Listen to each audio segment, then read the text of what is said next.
What's up, Popcorn Talk fans? Welcome to iTalk Movie. I am so excited about today. We have the co-writers, co-stars, co-directors of Greener Grass, which I am calling the comedy of the year, Jocelyn DeBoer and Luebbe. Hi, we are so excited to be here, and that is the nicest intro we've maybe ever had. Yes, and listen to the audience. I think I'm going to make it even nicer because I read from IndieWire, you guys were named amongst the top 25 rising female directors to watch. I'm calling it here, Popcorn Talk fans. These are the top 25 directors, period. Don't care what gender. This movie is so amazing, Greener Grass, and I just want to pick your brains about it, but thank you guys for joining me today. Thank you. We're so excited to be here. It's so nice. So I want to start with you two just individually and then move into the development of Greener Grass. You guys met at UCB, a obviously notorious improv comedy school and performance center. Yeah. Was it an instant connection, or did it grow through the classes or whatever course you were taking at the time? Oh, yeah. So we were actually put on a sketch team together. So at the UCB, they're called mod teams. And so we were put together by force. It was a group of 11 people. Seems really forced right now. Yeah, it seems very forced. But actually, I was put on the team earlier, and Dawn joined a few months in. And I remember before I didn't know who she was, but we had a spot open up on our team, and a few people on the team were like, we must have Luebbe. There's no one like her. And I was like, who is this Luebbe? And then she showed up, and I was obsessed. She's like, oh. So unique, so funny, and I feel like we just had a very similar sense of humor, kind of like very interested in the comedy that comes from the drama of the mundane in a way, and domesticity, and it's a comedy that, I mean, when we'll talk about it when we get into the movie, there's no set way to even describe the movie. Is that kind of how your realm of comedy is in general? Kind of undescriptive, but lies in observational / societal. I do think a lot of our ideas come from observations we make, and we both grew up in the Midwest as middle children. Yes. And rough. Yes. And I think even back when we were on that sketch team in New York, and even like, and especially like with coming up with our movie and some of the themes and ideas, so much we like dug back into our past, and in particular, we're interested in kind of like little polite behaviors that we found kind of unusual, and how fun it would be to take those to the extreme. I think we both so just love an uncomfortable laugh, too. We're like, big John Waters fans. And I think it's funny, as we were kind of cutting our teeth together as filmmakers, we made 3 short films. And I think sometimes, like, we would talk about, like they would be so funny to us. Things like, I'm thinking of our short film Buzz, for example, where we were like, we knew in our guts, we're like, this is so funny to us, but we're like, we don't know why this is funny. And our producer, even on that, and the director we were working with, were kind of like, I think this might be a drama. And we were like, no, it's a comedy. It's definitely a comedy. So I think, yes, our sense of humor lies in that kind of hard to describe. Yeah, that's hilarious. I was thinking when I was watching the movie, usually if there's like a relationship tied to it, you ask like, who hurt you? What happened? But for you guys, it's about the suburbs and the idiosyncrasies that happen within it, and just the mundane and the weird politeness that goes on. Were you pulling from specific things that happened in your childhood or upbringing, or is it kind of suburbs in general? Oh, I think it's definitely a lifetime of specifics that go into it. I think for us too, we both left the Midwest like right around, I was after college, you were college, and I think coming from like my family, a lot of them are from Minnesota. I grew up in Illinois. Dawn's from Nebraska. And I think when we moved to New York, we were really struck with how different the ways people communicate are. We found people in New York were so direct. They'll like say exactly what they're feeling. Whereas like so much in our upbringing, we're used to people like trying to manage everybody's feelings, like, make sure like what you're doing, other people would be comfortable with, etc. And I mean, I think all those kind of stereotypical differences we felt. And then again, when we moved to LA, like a few years ago, there's new differences. And I think that's what kind of made us able to satirize them, is just recognizing those things too. It's amazing. You did such an amazing job in the film Greener Grass. And I know that you had just spoke about doing 3 short films before, and then this was actually originally pitched. You had like a 6-season series in place for it, right? How did it form into a movie, and are you happy now that it isn't a movie? Yes. Well, we are so happy that we made this as a movie, but we also had a really fun and like good experience expanding it into a TV show. We, back in 2017, sold it as a TV show to IFC, and we worked on the pilot there for probably 5 or 6 months. And it was at that time that we really, really expanded the world from the world of the short, which was, in the short, you just see everything takes place in and around the soccer field. And we were really like, with the TV show, had this whole like dark government, and it was truly like our Game of Thrones of suburbia. It was like so much going on. And it was perhaps a little too ambitious. IFC was like, we love this, we can't do it. Fair.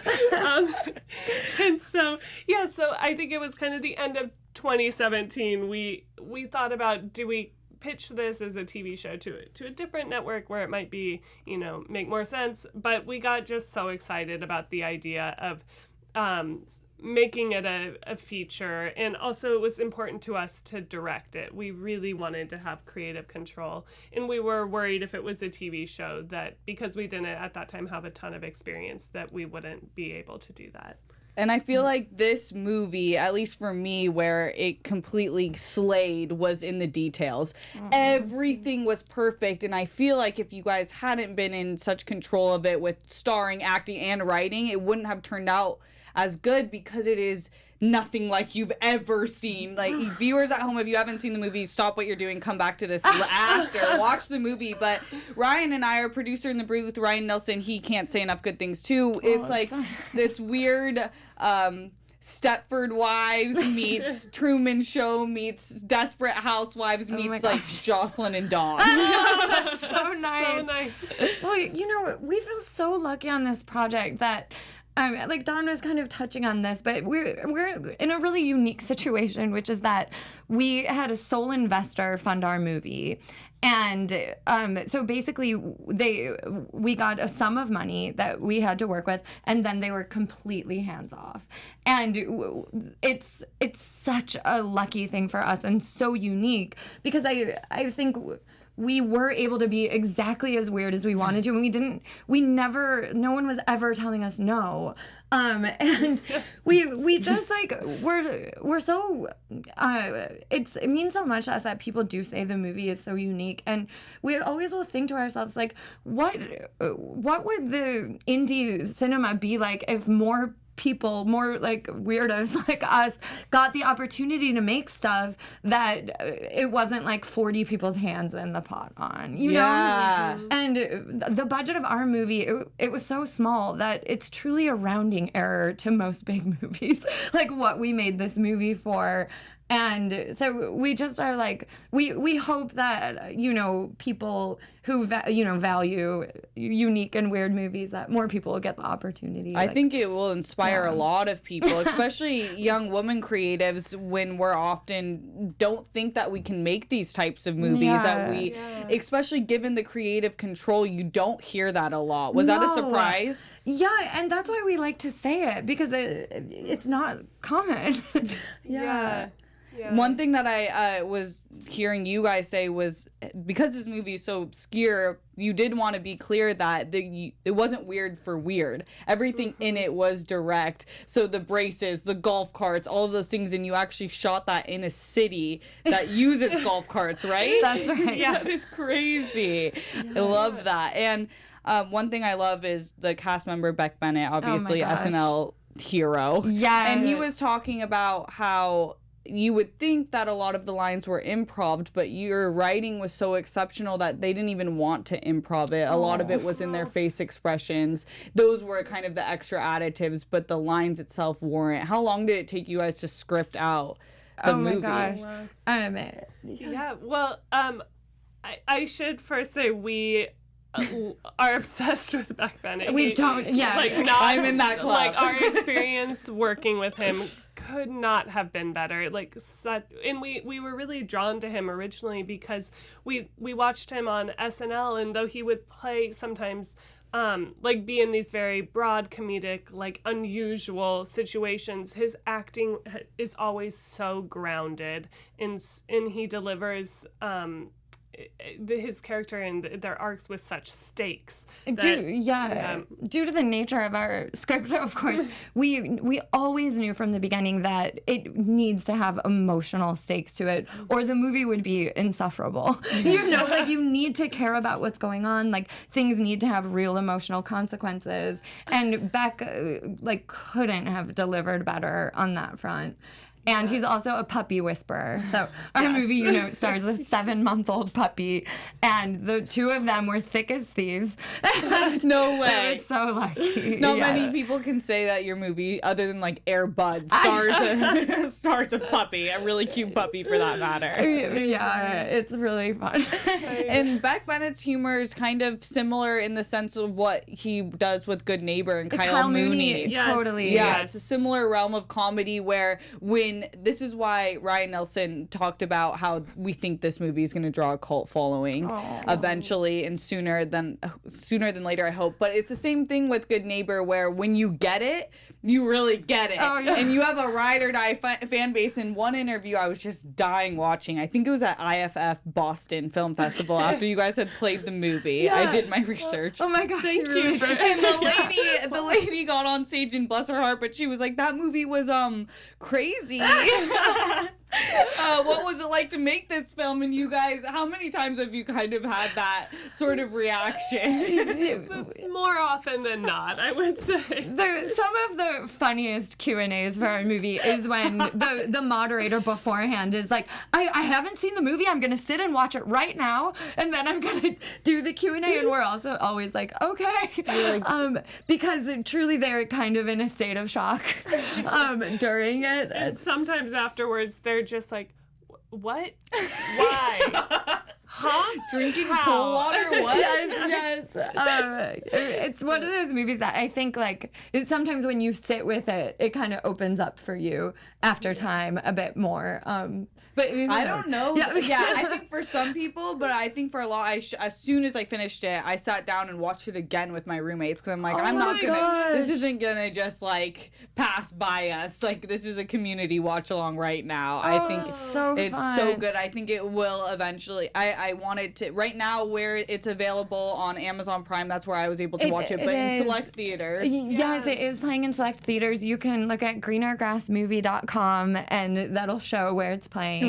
And we're also surprised that people have been able to get the movie to come to their cities by requesting it. Oh my gosh, we gotta do that, you guys. We didn't even know that was a thing. Dawn's mom started the trend. Yes, I'm embarrassed to say, but now we're very proud to say that a few months ago, my mom said, I emailed the local theater in Lincoln, Nebraska. There's like one indie theater, and because I really wanted your movie to come there, but she didn't want them to know she was my mom, and so she wrote an email. We have different last names, but for some reason, so why would they know anyway? Why would she know? But she wrote this email and signed her name as my aunt's name.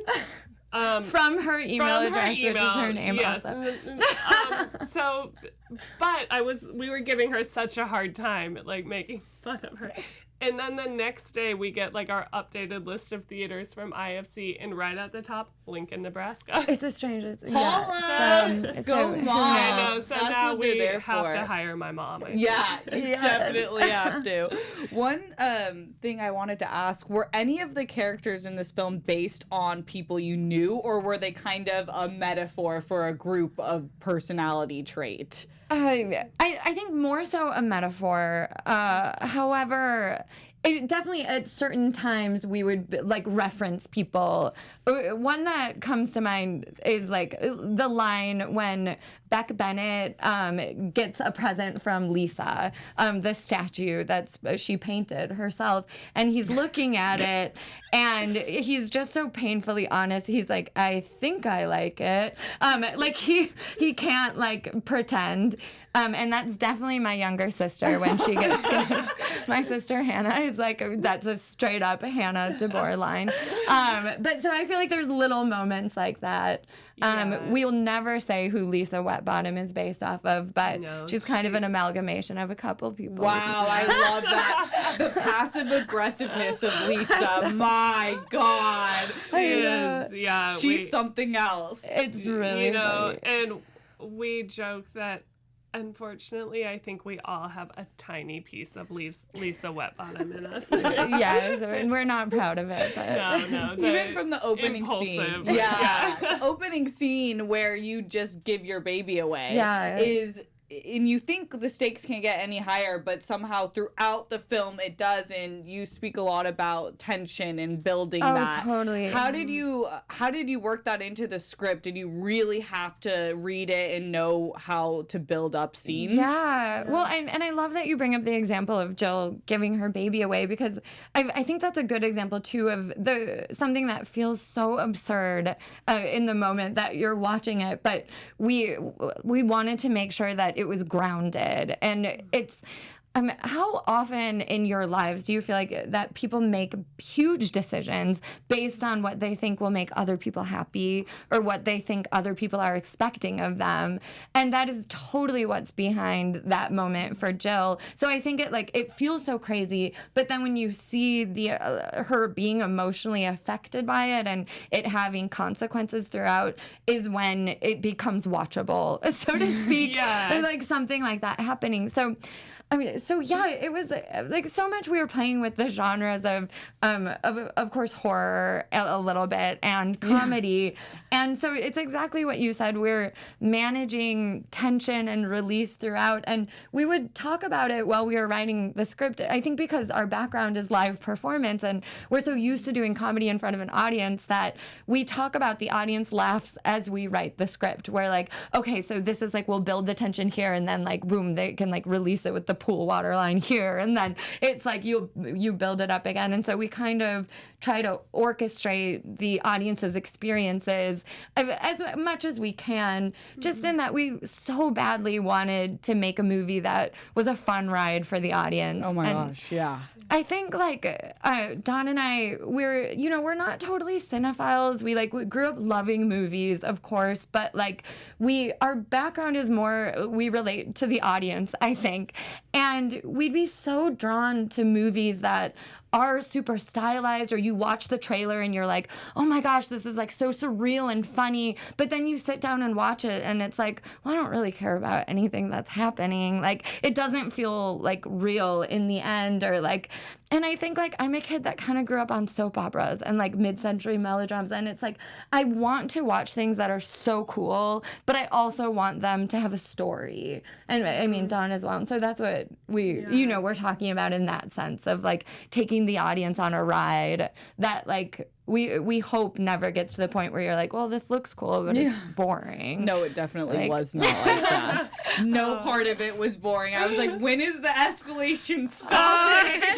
Throughout the entire thing. It's so nice. But a lot of it, I feel, is almost the experience of women in a sense, where that over politeness, oh my god, the golf cart scene is women navigating every day. It's like you're walking down the street and you're apologizing for walking. Yes. Isn't that true? It's so deeply ingrained. Yeah. My husband just last night told me about, he had seen on Instagram some group of friends had created a greener grass drinking game. Wait, what? And yes, I haven't even told Jocelyn this.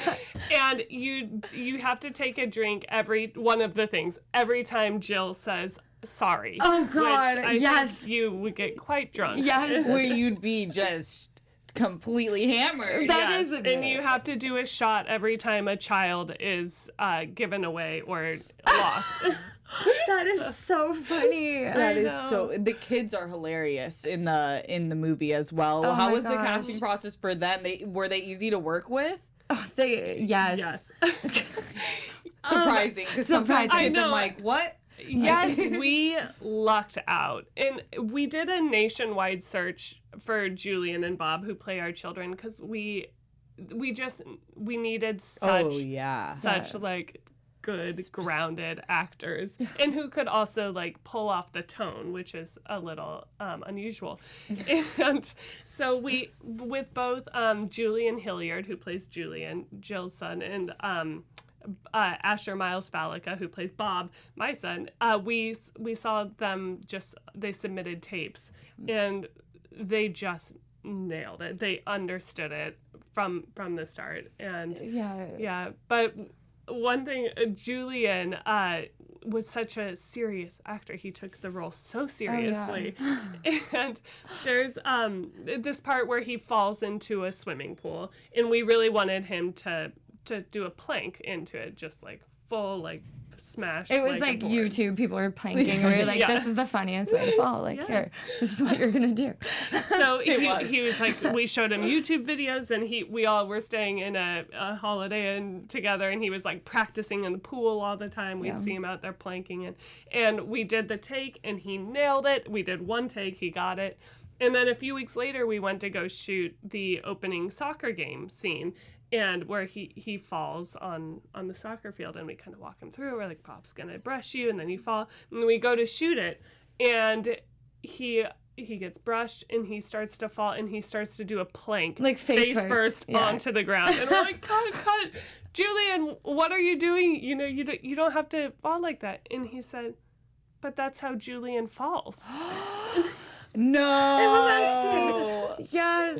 Oh, I love it. It's so like, thoughtful. We could tell you like 20 cute Julian stories. He's like just so fabulous. Oh my god. Every single member of the cast was amazing. I mean, you had Darcy Carden is on it as well, and she is just incredible. I'm familiar with her from The Good Place. Oh yeah. She just recently got signed on A League of Their Own. Isn't that the best with Abby Jacobson? Yes. I cannot wait. I can't wait. I'm also a massive Broad City fan, I'm curious because Abby Jacobson and Alana Glazer are UCB alum too. Oh, totally. Have you guys worked with them in similar? We're in the same generation at UCB, so totally. We know them from Beck in that dirty basement at UCB Chelsea. And I was in an all-girl improv group with Abby called an inappropriate name, which I won't say fully, but it was Suck My something. But what are we sucking, Dawn? Yeah, Dawn, I need to know.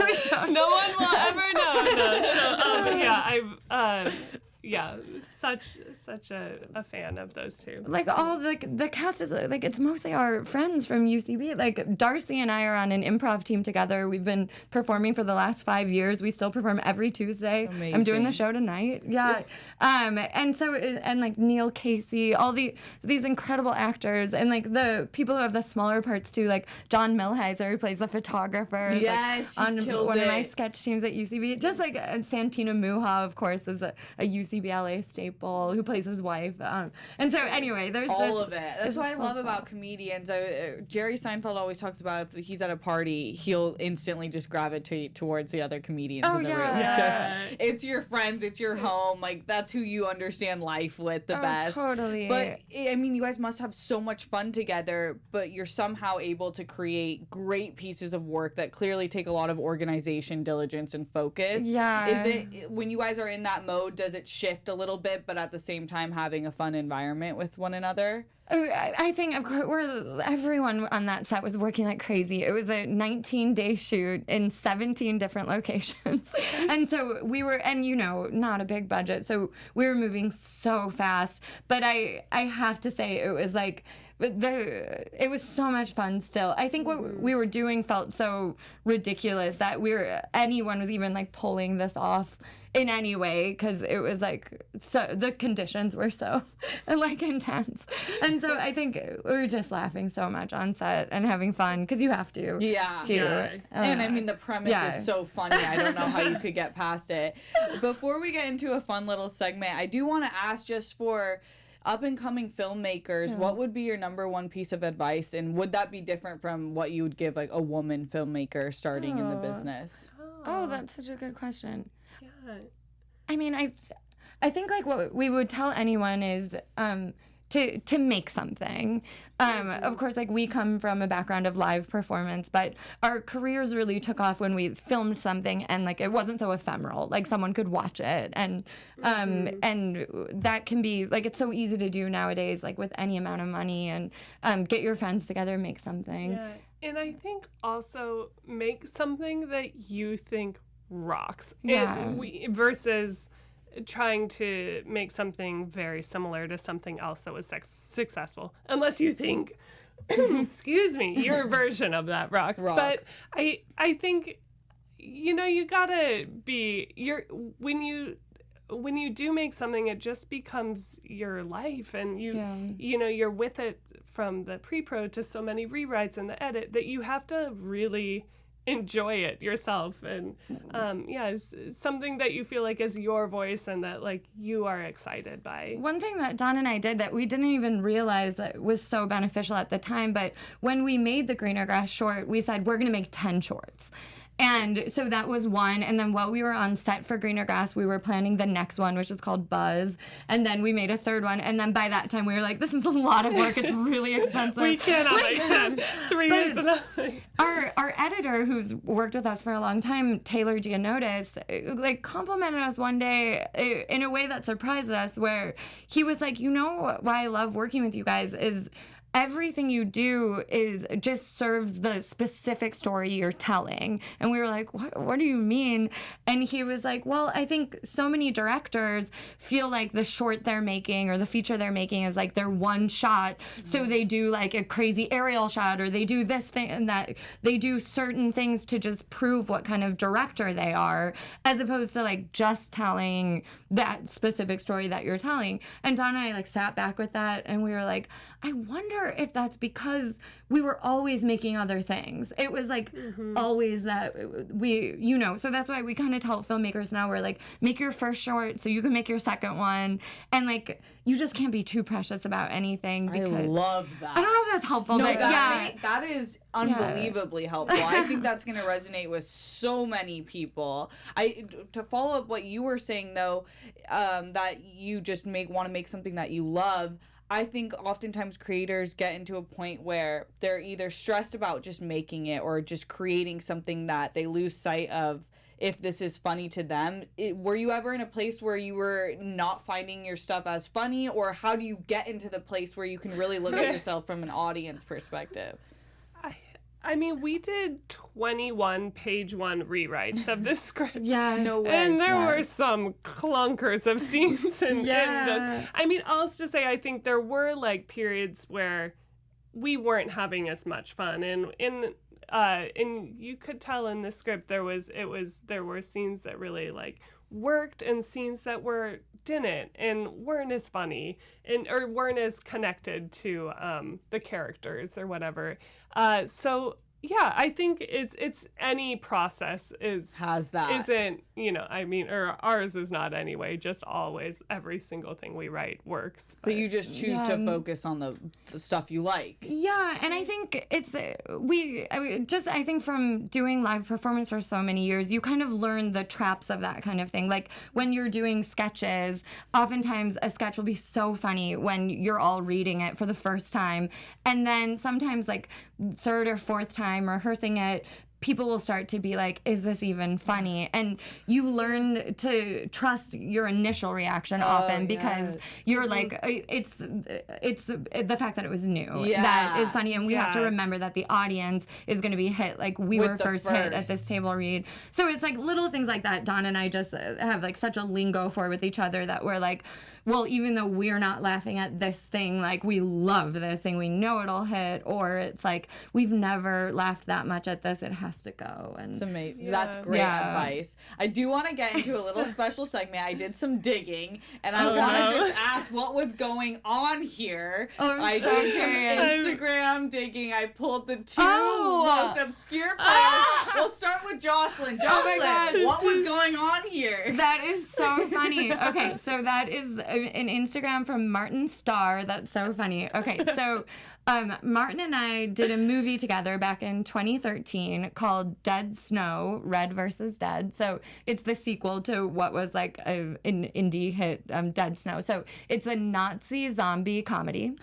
And it's directed by Tommy Verkala. And so that was in our trailer. We shot the film in Iceland, and there was a period, I want to say it was like a week and a half or something, where every morning I had to get blood painted on me to match the day before. And so it was always a very long process. This looks like a particularly haphazard job. There was no caption. Like, I was just like, what happened? Yes. Like, did you give the dog the paintbrush? Right, exactly. It's so funny. So yeah. And then Dawn, yours is a real Oh my God. What is happening here? That is a good question. I love this so much. Well, there's a lot going on. I was very... I'll speak first to the doll, which is one... I was going to say the creepiest aspect, but there's a lot of creepy aspects going on. But I was very into dolls.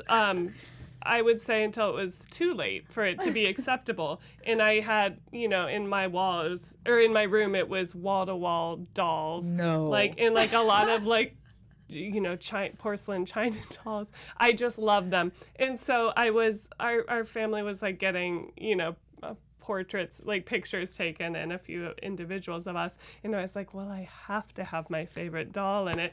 And I want to say 12. Oh, yeah. The more I look at it, the older than what I would think a doll owner. Yeah, Yes. I definitely was. And you know what? No I shame in your didn't game. have a ton of friends.